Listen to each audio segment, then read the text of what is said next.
through with me now.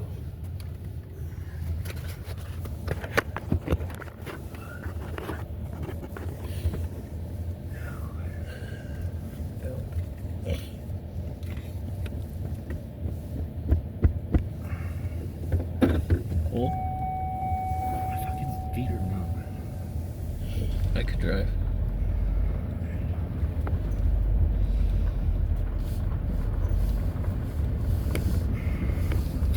Right foot and my left foot. Touching my whole fucking left leg. I don't know why the hell I fucking fell asleep. I didn't even realize I was asleep till I stood up and almost fell over. I'm like, fuck.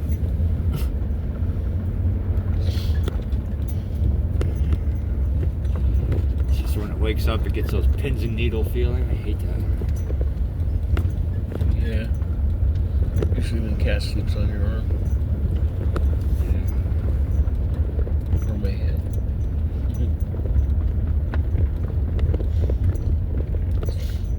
Little princess. I wanted to be right next to my face most of the night. Pretty much laid on top of her, on my head, and used her as a pillow. She didn't seem to mind. I minded a little bit. I made her move a couple times. I can't sleep like this kitty.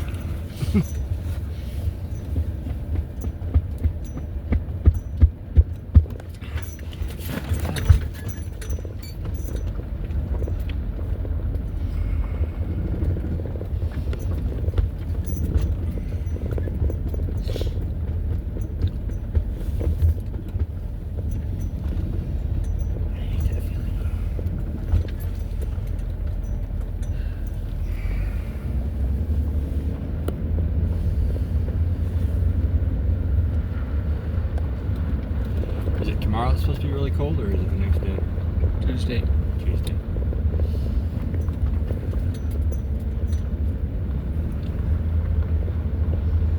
It's not supposed to get above like 20 for the day.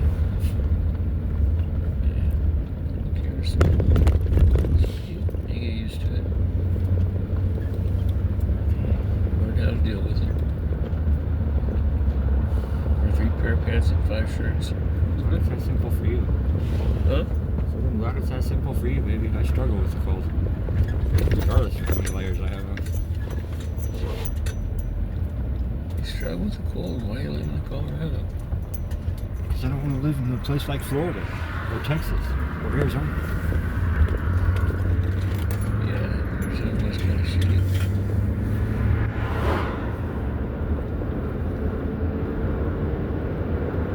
Florida, you got a mix of people. And here we got the mountains. We got that anywhere else. Here you have what? The mountains.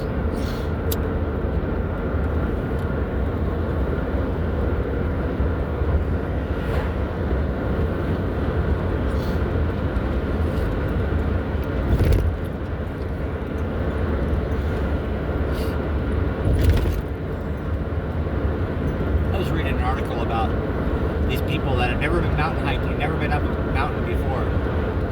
They bought they said they had 180 pounds of gear between 2 people, which is way more than you should have. And they got 3 miles up the trail of a 22-mile trail. They got stranded. You got stranded? Yeah, they got tired. They were carrying fucking 100 pounds apiece, 150 pounds apiece. Plus they brought 5 gallons of water for a 2-day hike in the cold. I mean, needless to say, they survived, of course. They said their biggest problem was they took way too much gear. They say your pack shouldn't be more than a third of your body weight. So if you're 100 pounds, your pack should only be 30. And they were carrying over 100 apiece.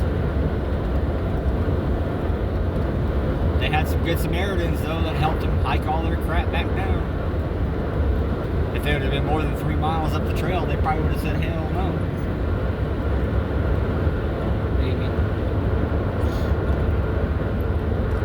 It was up at Whitney in California.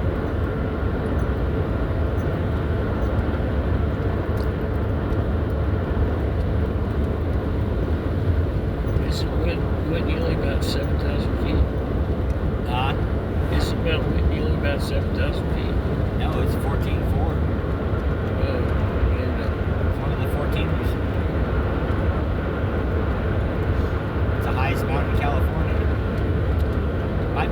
highest mountain in the continental United States. I didn't know that they had mountains that high in California. Well, Shasta's what, 13 something, isn't it? Shasta's not 13. I thought Shasta was a. Shasta's like 6 or 7. No, it's more than that. Not unless they put more property on it. They could have bought more property.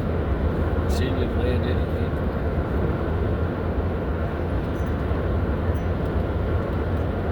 We need to stop and get a drink for the morning. Huh? We need to stop and get a drink for the morning. For when I get up. If I do anything, I'll take it.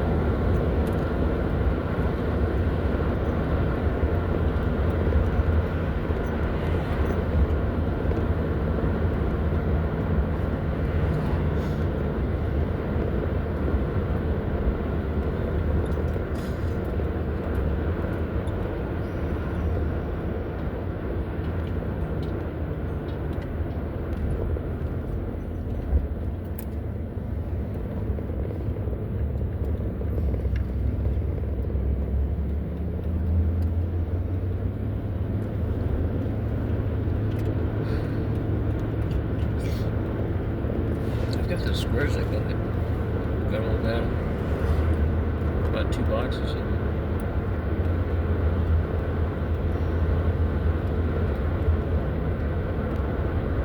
I think I was going to try it. I'll give this a try. Did you need me to stop by my store? No. Whatever you want to do, I don't care. I was just going to go to the Tony deal. I just don't want. Let's go sit. Well, anyway. Huh? Let's go sit in the parking lot anyway. I think I have some tickets to turn in. Is it legal, buddy?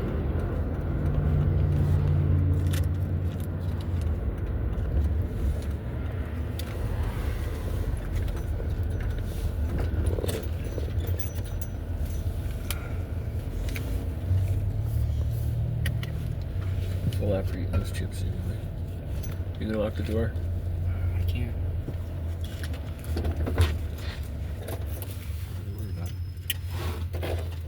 Just turn these in, see if I want anything. What? I don't have my wallet. Randy, get what you want. Let's go. We have to go home just because you forgot your wallet.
see him? Did you see him transfer him? No. Huh? No. You did not? No.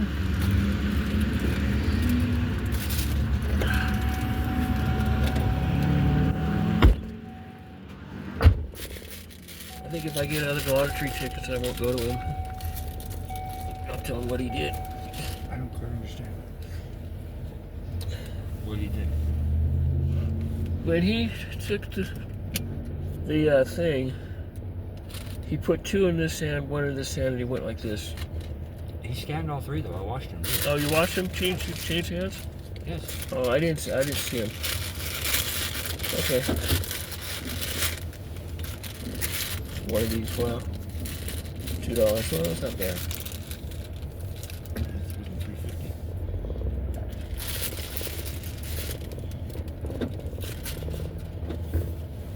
We're good, but they're not what I wanted.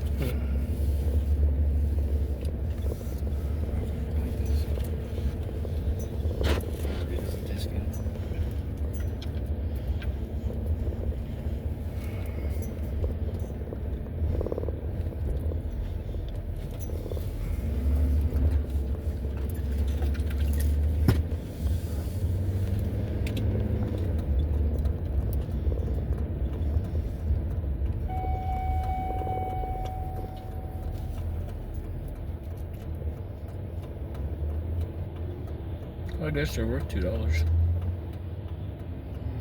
Good.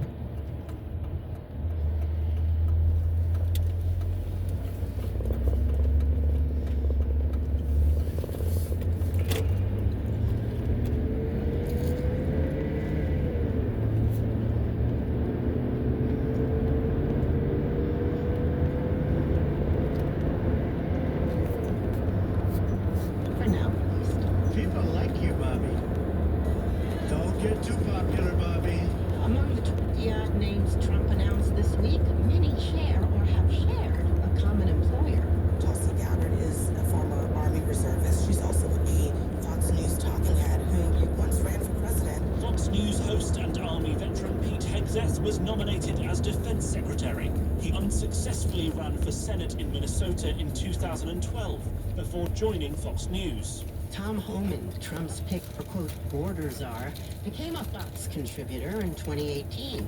Michael Waltz, national security advisor to be, perhaps, was a contributor too.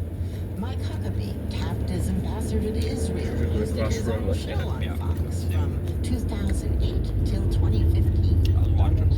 Is using Fox News Just like the as fucking pot shop. Matt Gertz is a senior fellow at the left-leaning Media Matters for America. He says it's worth revisiting Heroin all addicts. that we learned in the first term about Trump's relationship with his cable news channel of choice. Fox and Friends has for a long time been his favorite show. Pete Hegseth, the potentially incoming defense secretary, has been working as a co-host of Fox and Friends Weekend Edition for the last 7 years. What should we know about him and his career trajectory from Fox News contributor to Secretary of Defense nominee?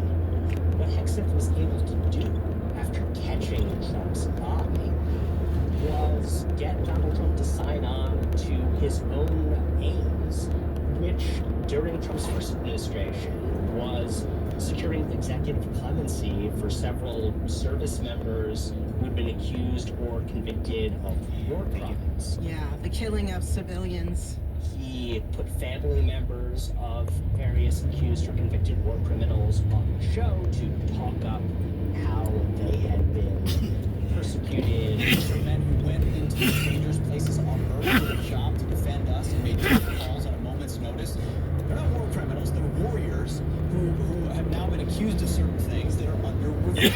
This is how Trump gets his news. This is how his worldview is shaped. It's one segment at a time. Do you think he could be driving like that? Certainly as Keep his Fox News license? host, right? But Secretary of Defense Huh? needs a different set of skills. The set of skills that you need for being a Fox News host is understanding how to push the buttons Might have been his driveway. MAGA faith. And the way that Fox hosts traditionally do that is by making those viewers afraid making those viewers pay. Providing enemies? Providing enemies.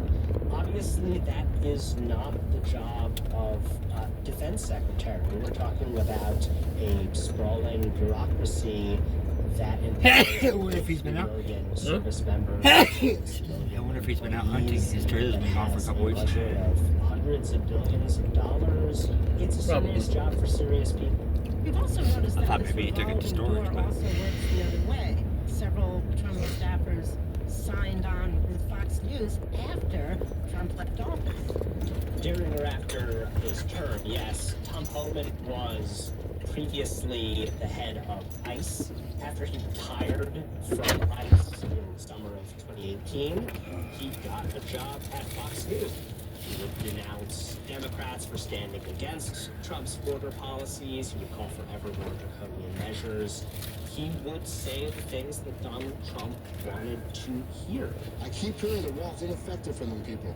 I don't know what data they're basing it on, but every place a border barrier has been built, illegal immigration has declined. That's a fact.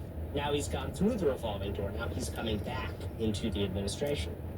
You have observed that the more often you go on Fox News, the more likely you are to clinch one of these top jobs in the Trump administration.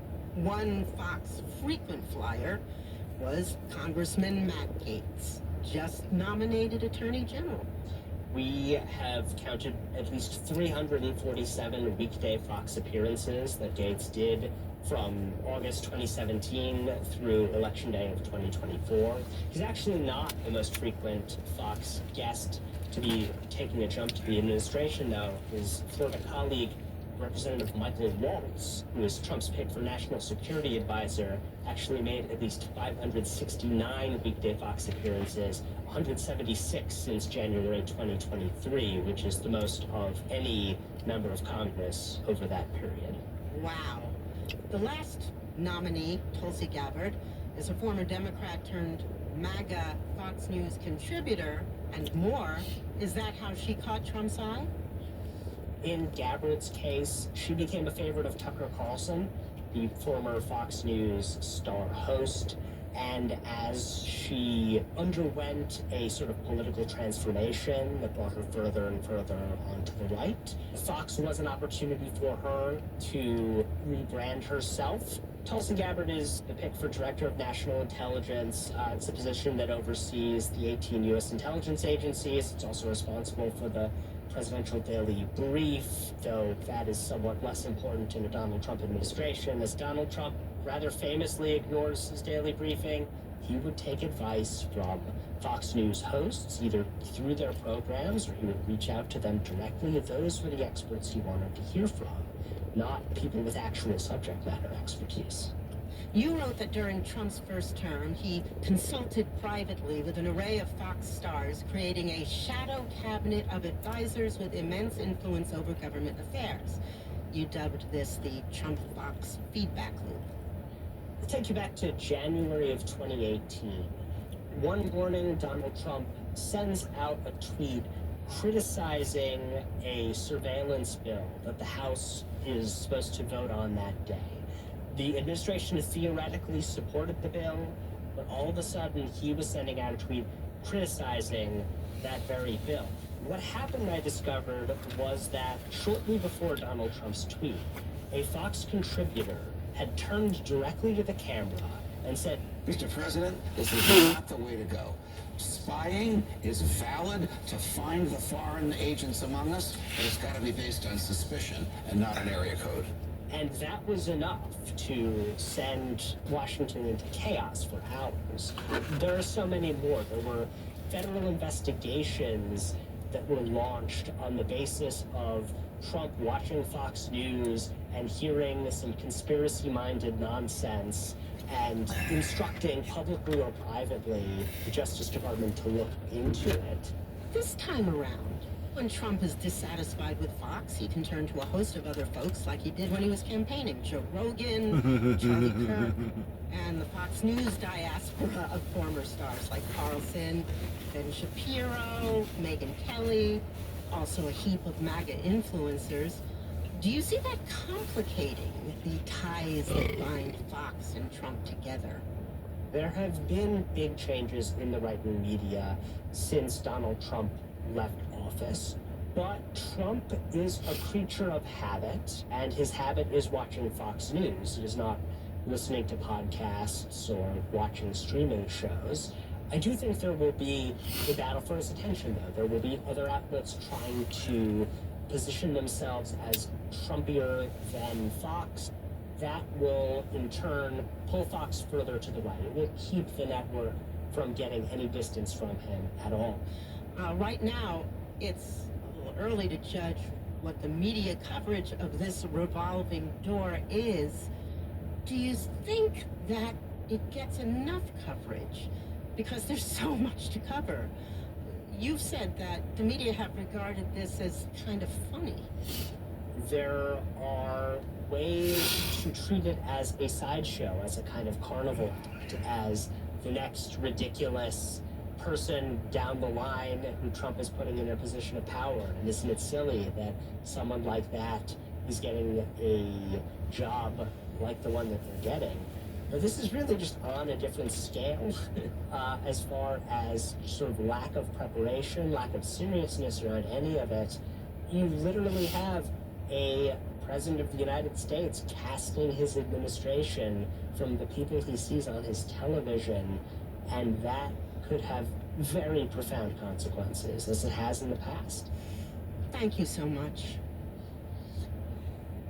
Always happy to come on, though. It's, unfortunately, I am most in demand when things are at their darkest. Matt Gertz is a senior fellow at Media Matters, where he covers the relationship between the right-wing media and the GOP. Coming up, if a fact is checked in the media, but no one is around to read it, does it make a sound? This is On the Media. On the Media is supported by Progressive Insurance. Progressive's rate comparison tool can be used to find a competitive rate on car insurance for coverage on the road. Options to fit most any budget. More at progressive.com or 1-800-PROGRESSIVE. And by BetterHelp, committed to helping clients with issues ranging from relationship challenges and goal setting to grief and depression. Learn more at betterhelp.com/public. Once upon a time, a seaway ran through Colorado. And this mammal would have lived in a coastal environment near this shallow sea. The discovery of a swamp dweller near Rangeley. It was possum and scampered around in the dark to avoid dinosaurs. I'm Ryan Moore. Join Colorado Matters Monday on CPR News and KRCC. Supported by Select Health.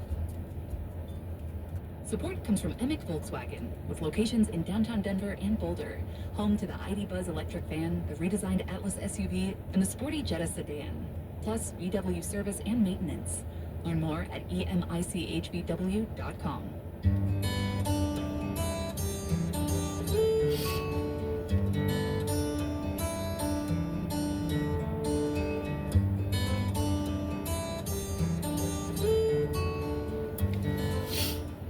This is On the Media. I'm Brooke Gladstone. And I'm Michael Lowinger. Conspiracy theories about the vote have flooded the internet since Election Day, including from Democrats. Not to be a conspiracy theorist, but there's a couple of things that I've been seeing on TikTok over the last couple of days. Like, how could all of the swing states voted in Democratic governors, senators, and President Trump? Where are all of the, votes if there was record voter turnout that didn't? I wasn't going to chime in on all the math, not math and stuff, but remember this data breach that happened like 3 months ago? That was like massive. Did anything ever happen with that? I wonder, what Some of the posts went viral, but without boosts from elected officials, like in 2020, these bogus stories of election fraud will likely fizzle out. Anna Merlin is a senior reporter at Mother Jones covering disinformation, technology, and extremism. She says it's quite common for some people to turn to conspiracy theories to make sense of a loss they weren't prepared for.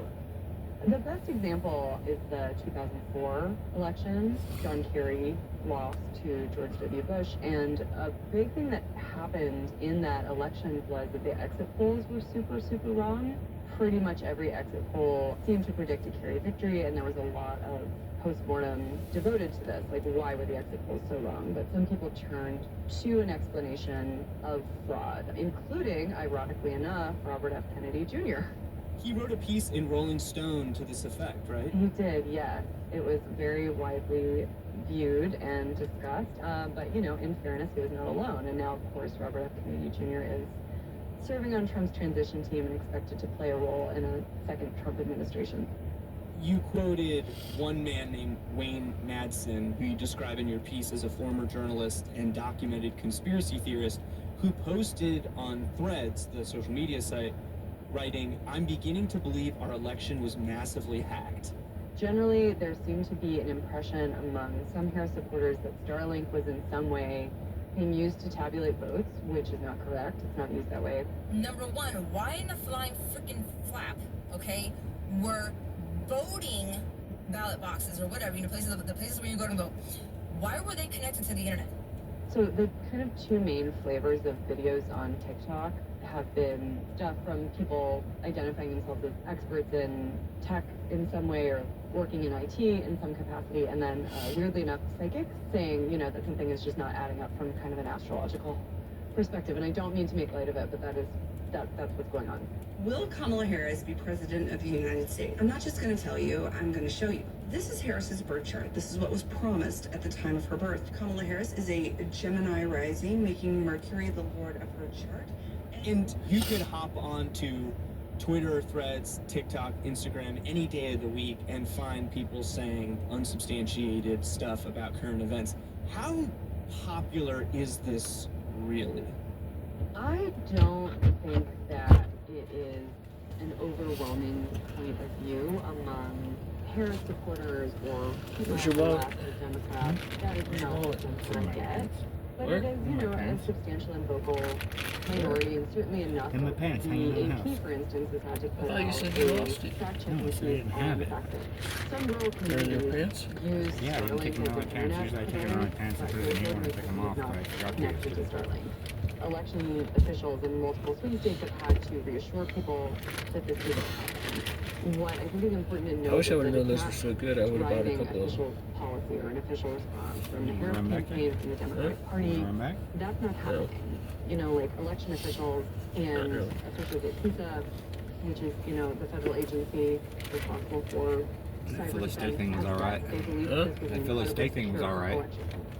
Yeah, to your point, I wished it was Kamala fresh. Harris conceded Because it was quite been a quickly couple after he hours. lost the election. Yeah. Donald Trump never conceded after he Well, lost the let's go back, election in let's go, but I 2020 really and don't used the big lie to justify a violent mob storming the Capitol to block certification. So certainly we don't want to draw a false equivalency here. Although the internet and a growing number of media outlets are reviving an old term to describe this kind of conspiratorial thinking. Friend from Florida about being sedated. What? I was talking to my friend from Florida about being sedated. I'm like, last time I was sedated, I woke up sick as fuck and I pissed all over the bed. I'm a little worried about that now. He's like, oh, they're professionals. Don't worry about it. But then he was telling me when he had a stomach surgery, he woke up and for the first 12 hours, he was violent. I mean, he was mean, total dick to the nurses. So they sedated him again. And when he came back the second time, it wasn't as bad. And he felt really embarrassed and apologized profusely to them. Because they sent somebody in to talk to him for like an hour.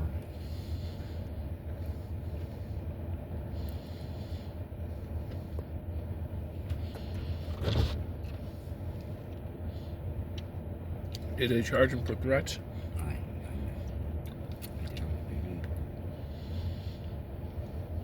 Imagine they see he was coming out of sedation. Why would they charge him for threats? They can't charge him for that. He's not in his right mind. That's why I can't drive home afterwards, because I'm not in my right mind for the next 12 hours.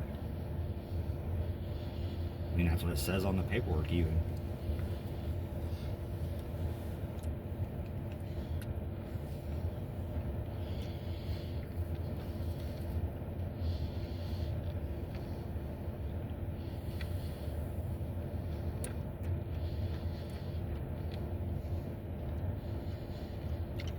I sent Oliver Martin a message on Facebook, and I sent me a real nice letter back saying thank you. appreciate you the fact that you were watching what we're doing. And you're behind us.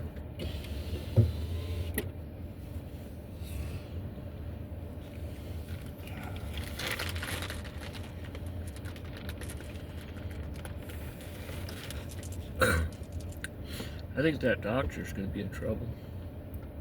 He said once they realize that, you know, that happened in a wrong and not right, then things are going to change.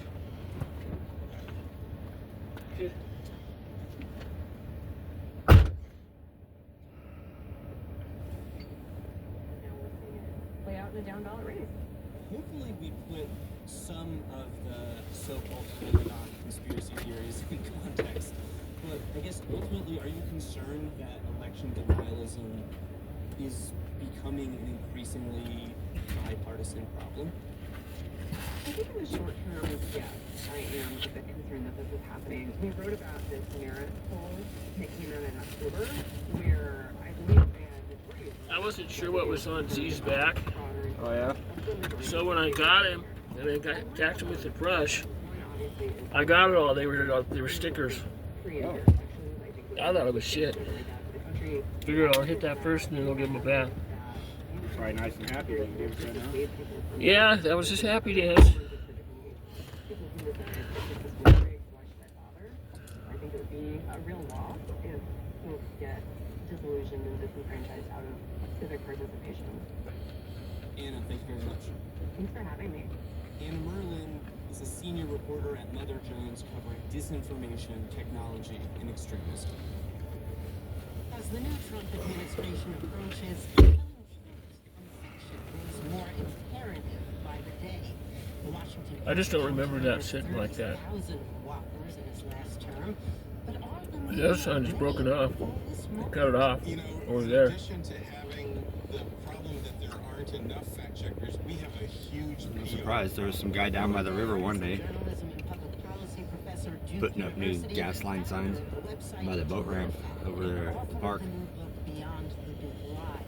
Adair says that skepticism about the value of fact-checking is very familiar. In fact, it was once held by many journalists themselves until a political I was giving him shit. I'm like, so is that job security when they come and rip your signs down or graffiti all over them? He's like, yeah, pretty much. The Willie Horton ad in 1988 was the spark that launched the fact-checking movement in American journalism. Bush supports the death penalty for first-degree murderers. Dukakis not only opposes the death penalty, he allowed first-degree murderers to have weekend passes from prison. One was Willie Horton, who murdered a boy in a robbery, stabbing him 19 times. Despite the other charges, Horton received 10 weekend passes from prison. It was an ad that used race to scare people about Michael Dukakis. It was very subtle in the way it did this, and David Broder, a very influential political journalist, said, hey, we need to fact-check ads, and we need to provide people with more context. So that got the movement started, and it was really tremendous what happened in the early 90s. A lot of television stations, a lot of American newspapers started fact-checking ads. But it kind of petered out, and by the late 90s, fact-checking had lost its steam. But it did lead in 2003 to the birth of factcheck.org, started by Kathleen Hall Jameson and Brooks Jackson. at the University of Pennsylvania.